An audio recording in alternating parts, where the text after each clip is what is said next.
ঝিনাইদহ কালীগঞ্জের রায়গ্রাম ইউনিয়নের একতার মাঠে ব্যতিক্রমী পাওয়ার টিলার দৌড় প্রতিযোগিতা অনুষ্ঠিত হয়েছে। একতারপুর যুব সংঘের আয়োজনে ওই গ্রামের বাজার সংলগ্ন এলাকায় এই প্রতিযোগিতা অনুষ্ঠিত হয়। বিভিন্ন এলাকা থেকে আসা ৪০টি দল এ প্রতিযোগিতায় অংশ নেন।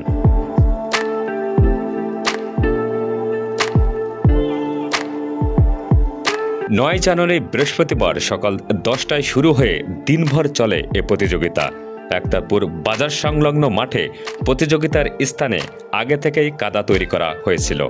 এর মধ্যেই অনুষ্ঠিত হচ্ছে ব্যতিক্রমী এ প্রতিযোগিতা, যা দেখার জন্য সকাল থেকে ফাঁকা মাঠে হাড় কাঁপুনি শীত উপেক্ষা করে নারী, পুরুষ, শিশু, কিশোর সহ সব বয়সী অসংখ্য মানুষ ভিড় জমিয়েছে। এখানে খেলা করতে 3 রাউন্ড খেলা করেছে, 3 রাউন্ডের জিতে আছে। আমরা আশা করছি আমরা একটা প্রাইজ নেওয়ার জন্য। ঝিনাইদহ হরিশঙ্কর থানা থেকে আসছে। এই সর্বপ্রথম আমাদের 4টি গাড়ি আসছে, অন্য কোনো জায়গায় আমরা অংশগ্রহণ করিনি। এই সর্বপ্রথম এখানে 3 রাউন্ড খেলা করেছি, 3টেই আমরা টিকে আছি। আশা করছি ভবিষ্যতেও আমরা টিকে থাকবো। শেষ প্রাইজ আমরা একটা নিয়ে। প্রতিযোগিতা উপলক্ষে মাঠের চারপাশে শিশুদের খেলনা সামগ্রী, খাবার সহ বিভিন্ন ধরনের স্টল বসানো হয়েছে।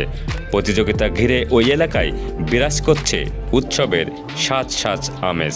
ব্যাপক উৎসাহ নিয়ে আশেপাশের গ্রাম ছাড়াও দূর দূরান্ত থেকে আসা অসংখ্য মানুষের উপস্থিতি দেখা গেছে।